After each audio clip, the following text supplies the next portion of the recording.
വണക്കം വന്ദനം നമസ്കാരം good morning to you all. സ്വാഗതം ചെയ്യുകയാണ് ട്രേഡർ ഓപ്ഷൻ ട്രേഡറിലേക്ക്. ഞാൻ നിങ്ങളുടെ സ്വന്തം കുരിച്ചി.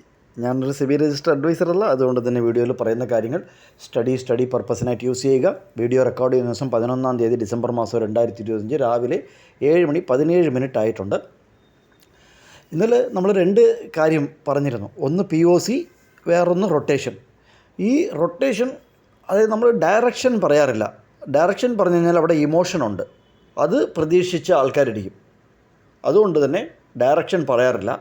എന്ത് നടക്കും, എന്ത് നടക്കാൻ സാധ്യതകളുണ്ട് എന്നുള്ളത് നമുക്ക് ഏകദേശം മനസ്സിലാക്കാൻ പറ്റും. അത് ബേസ് ചെയ്തിട്ട് ഡേ ഓപ്പണിൽ വീണ്ടും റൊട്ടേഷൻ നടക്കും എന്നൊരു കാര്യം ഇന്നലെ വീഡിയോയിൽ പറഞ്ഞിരുന്നു. അത് കണ്ടിട്ടുണ്ട്, കേട്ടിട്ടുണ്ട് നിങ്ങളുണ്ടെങ്കിൽ കമൻറ്റ് ബോക്സിൽ യെസ് ഓർ നോ എന്ന് കമൻറ്റ് ചെയ്യുക. ഇത് ഇന്നലത്തെ ചാർട്ടാണ് നിഫ്റ്റി ഫ്യൂച്ചറിൻ്റെ.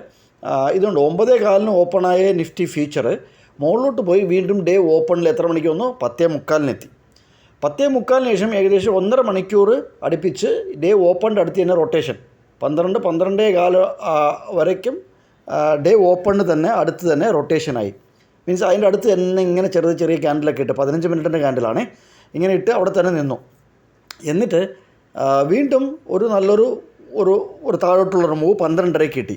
ഓക്കെ, ഈ 12:30 കിട്ടിയതിന് ശേഷം എന്താ ചെയ്യേണ്ടത്? താഴോട്ട് പോകണ്ടേ? എന്നിട്ട് 2-3 ഗ്രീൻ ക്യാൻഡിൽ, 4ാമത്തെ റെഡ് ക്യാൻഡിൽ വീണ്ടും ഓപ്പൺ ടെസ്റ്റ് ചെയ്തു. എത്ര മണിക്കാണ്? 1:30. അതിന് ശേഷമാണ് താഴോട്ട് വന്നത്.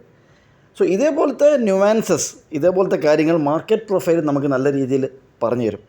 എല്ലാവർക്കും പോയിൻ്റ് ഓഫ് കൺട്രോൾ എങ്ങനെ എടുക്കുന്നു എന്നാണ് കണ്ടുപിടിക്കേണ്ടത്. പക്ഷേ അത് എങ്ങനെ വർക്ക് ചെയ്യുന്നു, അത് എവിടെയൊക്കെയാണ് വർക്ക് ചെയ്യുന്നത്, ഏതൊക്കെ സ്ട്രൈക്കിലാണ് വർക്ക് ചെയ്യുന്നത് എന്നുള്ളത് ആരും പഠിക്കാനായിട്ട് തയ്യാറല്ല. ഇത് കണ്ടുകൊണ്ട് എൻട്രി എടുക്കുക, അല്ലെങ്കിൽ എൻട്രി എടുത്തതിന് ശേഷം നല്ല പ്രോഫിറ്റുകൾ ബുക്ക് ചെയ്യുക എന്നുള്ള ഒറ്റ റീസൺ കൊണ്ടാണ് കുറച്ച് ആൾക്കാർ മാത്രം ഫോളോ ചെയ്യുന്നത്. ഇത് ശ്രദ്ധിച്ച്, ഈ 25,900 കാള് രാവിലെ 107 താഴെ ലോ വച്ചതിന് ശേഷം മുകളിലോട്ട് പോയി അവിടെ നിന്ന് റിജക്ഷൻ കിട്ടി വീണ്ടും താഴോട്ട് വന്നു. ഇതിനകത്ത് നിങ്ങൾ ശ്രദ്ധിക്കേണ്ടത്, ഈ 10:45 ക്യാൻഡിലാണ് 120 കണ്ടുമുട്ടുന്നത്. ഒരേ സ്ട്രൈക്ക് 25,900 എന്ന് പറയുന്ന സിയും പിയും 10:45 കണ്ടുമുട്ടുന്നത്. 10:45 നല്ലൊരു താഴോട്ട് 120 താഴെ ഒരു ക്ലോസ് വെച്ചു. അതേസമയം പൊട്ട് 120 മുകളിൽ ഒരു ക്ലോസ് വയ്ക്കുന്നതാണ് നിങ്ങൾ കണ്ടത്.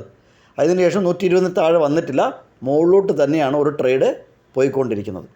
സോ ഇതാണ് അനാലിസിസ് ചെയ്യേണ്ടതും മാർക്കറ്റിൽ കാണേണ്ടതും. ഇന്നത്തെ പോയിൻ്റ് ഓഫ് കൺട്രോൾ 130 രൂപയാണ്. അത് നല്ലൊരു സപ്പോർട്ടിൽ താഴെ കിട്ടിയാൽ ഒരു റിവേഴ്സൽ ട്രേഡ് കിട്ടാനുള്ള സാധ്യതകൾ കൂടുതലാണ്. ഗ്യാപ്പ് ഡൗണോ മറ്റോ ആയി സപ്പോർട്ടിൽ കിട്ടിയാൽ നമുക്കൊരു റിവേഴ്സൽ ട്രേഡ് നോക്കാവുന്നതാണ്.